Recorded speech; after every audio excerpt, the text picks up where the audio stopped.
Welcome to our channel. నమస్కారం. ఈరోజు ఫేస్బుక్లో ఒక పోస్ట్ చూశా. రాజన్న డైరీ అని చెప్పి ఆ అకౌంట్ పేరు. ఆ హ్యాండిల్లో ఒక వార్త రాశారు. ఆ వార్త చూస్తే చదివితే నాకు కళ్ళ నీళ్ళు వచ్చినాయి. విన్న తర్వాత విశ్లేషణ అయిన తర్వాత మీకు కన్నీళ్ళు రాకపోతే ఎందుకు రాలేదో కామెంట్ చేయండి. ఒకసారి ఆయన ఏం రాశాడో వినిపిస్తా. కారు చీకట్లో కమ్ముకున్నంత మాత్రాన సూర్యుడి ఉనికి మారిపోదు. అధికార గర్వంతో కుట్రలు పనినంత మాత్రాన నిజాయితీ గల నాయకుడు వంగిపోడు. నిప్పులాంటి నిజాయితీకి తాత్కాలిక పరీక్షలు ఎదురు కావచ్చు, కానీ కాలం గడిచే కొద్దీ ఆ నిప్పు మరింత ప్రకాశిస్తుంది తప్ప ఆరిపోదు. ప్రస్తుతం డాక్టర్ అప్పలరాజు కుటుంబం ఎదుర్కొంటున్న ఈ సంక్షోభం ఒక తాత్కాలిక తుఫాన్ మాత్రమే. నిందలకు భయపడకుండా ధైర్యంగా ఈ పరిస్థితిని ఎదుర్కొని నిలకడగా ముందుకు సాగాలని పలాస నియోజకవర్గ ప్రజలు కోరుకుంటున్నారంట. రాజకీయాలకు అతీతంగా మానవత్వమే గెలవాలి. మానవత్వమే గెలవాలంటే సిద్ధరాజు చేత చంపబడ్డ ఆ యాదవ్ బిడ్డ మానవత్వం గెలవాలా, లేదు చంపిన సిద్ధరాజు మానవత్వం గెలవాలా? తెలుసుకునే ప్రయత్నం చేద్దాం. విశ్లేషించడానికి మనతో పడున్నారు సీనియర్ జర్నలిస్ట్ సత్యమూర్తి గారు. వారిని అడిగి మనం విశేషాలు తెలుసుకుందాం. సార్ నమస్తే. నమస్కారం అండి. ఆ పోస్ట్ చదివినాక నిజంగా నాకు కళ్ళ నీళ్ళు వచ్చినాయి సార్. మానవత్వం గురించి అంత అద్భుతంగా రాశారు. కాకపోతే ఎక్కడా కూడా వాళ్ళ చేత చంపబడ్డ ఆ యాదవ్ బిడ్డ గురించి వీళ్ళు ఒక్క ప్రస్తావన కూడా తీసుకురాల. పైగా కింద పలాస నియోజకవర్గ ప్రజలు కోరుకుంటున్నారంట మానవత్వం గెలవాలని. సిద్ధరప్పలరాజు మానవత్వమా, చనిపోయిన అతను మానవత్వమా? ఎట్లా చూస్తారు సార్ ఈ వార్తను మీరు? అంటే వైసీపీ వాళ్ళు వాళ్ళ మనస్తత్వం ఎట్లా ఉంటుందంటే, ఒక దళిత డ్రైవరు సుబ్రహ్మణ్యం, ఆ సుబ్రహ్మణ్యాన్ని ఎమ్మెల్సీ అనంతబాబు అతని భార్య కలిసి చంపేశారు. చంపేసిన తర్వాత ఆ సుబ్రహ్మణ్యం డెడ్ బాడీని తీసుకొని వెళ్ళి సుబ్రహ్మణ్యం భార్యకి అప్పగించారు. ఇది టోటల్ ఎపిసోడ్. ఈ ఎపిసోడ్లో మీరు నేను అయితే ఇది ఎవరన్నా ఇప్పుడు నేను చెప్పినట్టే చెప్పంగానే మీరు నేను మనలాంటి వాళ్ళు అయ్యో దళితుడిని చంపారా అంటాం. వైసీపీ వాళ్ళు ఏమంటారో తెలుసా?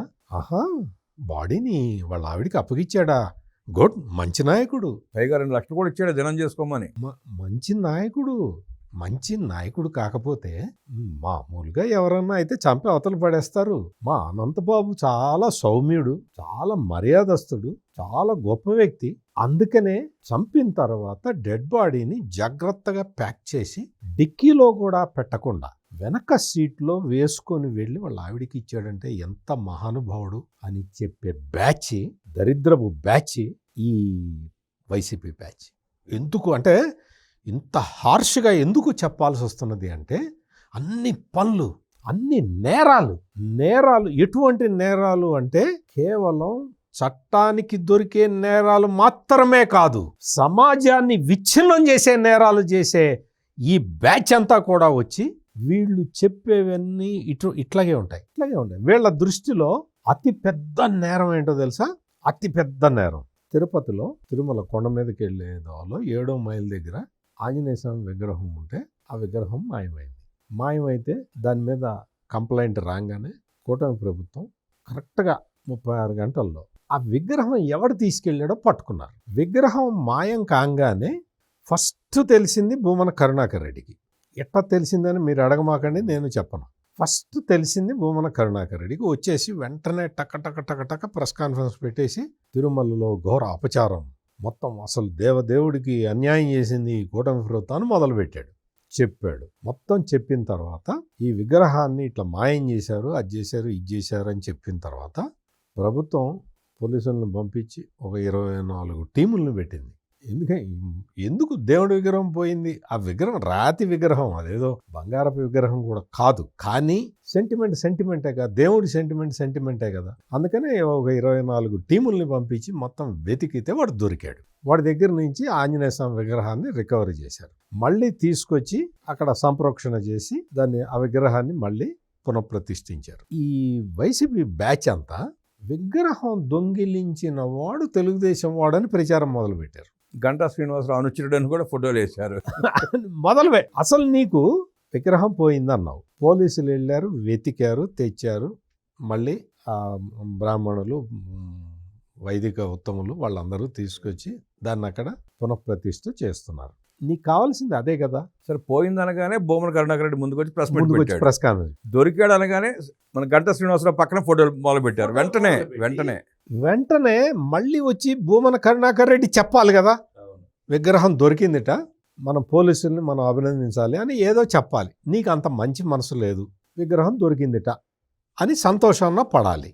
పోలీసులకి మంచి సర్టిఫికెట్ ఇచ్చే అంత సంస్కారం నీకు లేకపోతే నువ్వు అదేం మాట్లాడకుండా నీ బ్యాచ్ని మళ్ళీ దించావు రంగంలోకి. వాళ్ళు వచ్చి ఏం చెప్తారు, విగ్రహం కొట్టేసిన వాడు తెలుగుదేశం మనిషి అని ఎస్టాబ్లిష్ చేయటానికి నీ మీడియా మొత్తం దాని మీదే ఉంది. వాళ్ళకి మీడియా ఉంది కదా, సోషల్ మీడియా లేకపోతే ప్రింట్ మీడియా లేకపోతే ఎలక్ట్రానిక్ మీడియా, అందరూ దీని మీదే మొత్తం నిమగ్నం అయిపోయి ఉన్నారు. సార్ గతంలో కూడా గుంతకల్ దగ్గర పరకామణి కేసు పెట్టిన విచారిస్తున్న సీఏ చనిపోతే ఫస్ట్ మాట్లాడింది భూమన కరుణాకర్ రెడ్డి. ఆయన చనిపోయారు ఇంకా 5 నిమిషాలు కాలా. తెల్లవారుజామున ఆయన రైలు కింద పడిపోయి చనిపోయాడు, డెడ్ బాడీ దొరికింది అనగానే వెంటనే ప్రెస్ కాన్ఫరెన్స్ పెట్టాడు. ఇది ప్రభుత్వం చేసిన హత్య అని మొదలుపెట్టాడు. నీకెట అసలు చచ్చిపోయినట్టు నీకెట తెలుసు?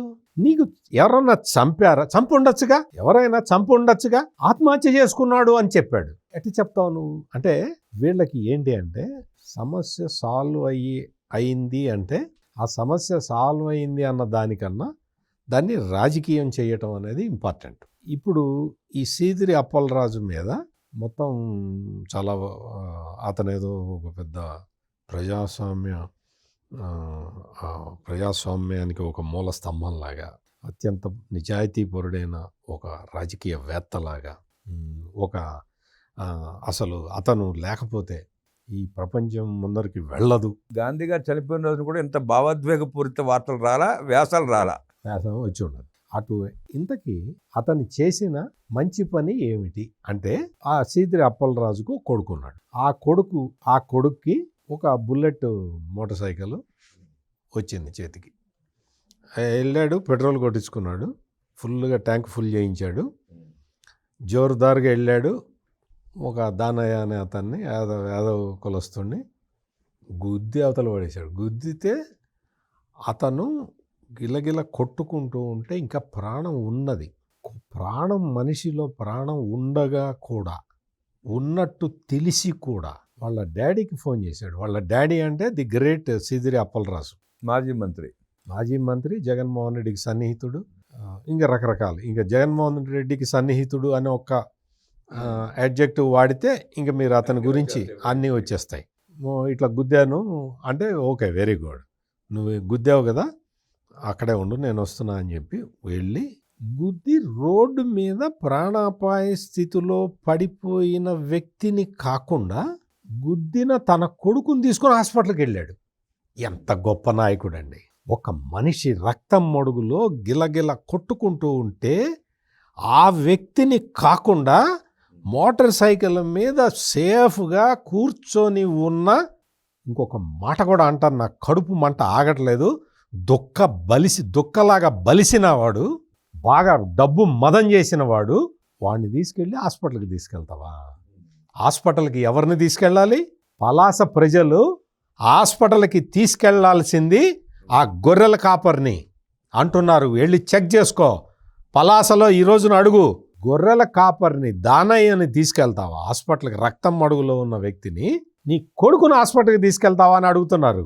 అతను చనిపోతే అతన్ని కనీసం పట్టించుకోకుండా ఆ ప్రమాదం నుంచి నా కొడుకుని ఎట కాపాడుకోవాలి అని ఆలోచించి ఈ మహానాయకుడు సీదిరి అప్పలరాజు ఏం చేశాడో తెలుసా? ఈ బండి ఎవరి పేరు మీద ఉందిరా అని అడిగాడు. అడిగితే సిద్ధార్థ త్యాగి అనే ఒక బ్రాహ్మణ కుర్రాడి పేరు మీద ఉంది. మరి ఇంకే ఆడి పట్టుకురా అన్నాడు. ఆడి పట్టుకొచ్చారు. వాడు వీడు ఫ్రెండ్స్, ఇద్దరు ప్రాణ స్నేహితులు. అరే, మా అబ్బాయిని తప్పించాలి, నువ్వు బండి నీది, నువ్వు లొంగిపో పోలీసులకి అని చెప్పాడు. ఆ బ్రాహ్మణ కుర్రాడు పోలీసుల దగ్గరికి వెళ్ళి లొంగిపోవాల్సిన పరిస్థితిని కల్పించాడు. భయపెట్టి అంటే నీ కొడుకుని కాపాడుకోవటానికి ఇంకొకళ్ళ కొడుకుని, అదే వయసు గల పిల్లాడిని బలిస్తావా? ఒక యాదవ బిడ్డని బలి చేశాడు, ఇంకొక బ్రాహ్మణ బిడ్డని బలి చేయబోయాడు. నువ్వు ప్రజానాయకుడివా? సిగ్గు లేదా నీకు ప్రజానాయకుడిని అని చెప్పుకోవటానికి? ఈ రోజున నిన్ను అరెస్ట్ చేస్తే ఎందుకు అరెస్ట్ చేశారు? రోడ్డు మీద ఒళ్ళు మదమెక్కి బైక్ నడుపుతూ ఒక వ్యక్తిని గుద్ది చంపినందుకు, ఆ చంపిన వ్యక్తిని కాపాడినందుకు నిన్ను అరెస్ట్ చేశారు. సాక్ష్యాలు తారుమారు చేయబోయినందుకు, బ్రతుకున్న మనిషిని చనిపోయే వరకు అట్లా వదిలేసినందుకు డాక్టర్ వై ఉండే ఇటువంటి పనులు చేస్తే నిన్ను పలాస ప్రజలు నిన్ను రా మళ్ళీ మా నెత్తినెక్కు అని పిలుస్తున్నారా? ఎంత దారుణమైన పని చేసావు నువ్వు. ఇప్పుడు నీకు చట్ట ప్రకారం నీకు ఏ శిక్ష పడుతుందో నాకు తెలియదు, కానీ నువ్వు చేసిన పనికి నువ్వు ఇద్దరు అతనికి పాపం 35-40 years ఉంటాయేమో చనిపోయిన అతనికి, ఇతనికి ఒక 25 years ఉంటాయేమో. ఈ పిల్లాన్ని బలి చేయబోయిన పిల్లాన్ని అంటే ఇద్దరు పిల్లల్ని బలిపెట్టి నువ్వు సేవ్ అవుదాం అనుకున్నావు కదా. నీకు సీదిరి అర్ణవ్ మీ నాన్న నీకు ఇట్లా నేర్పాడు, చిన్నప్పటి నుంచే నీకు ఇది నేర్పుతున్నాడు కదా. నీ మీద ఆల్రెడీ అంటే నీ మీద దాదాపుగా culpable homicide not amounting to murder case పడ్డది కదా. మీ అమ్మ ఏమడుగుతున్నదో చూసావా? ఒకసారి అడిగి చూసిరాపో. మీ అమ్మ ఏం చెప్తుందో విను. ఆ మహాసాధ్వీమణి ఏం చెప్తున్నదో తెలుసా?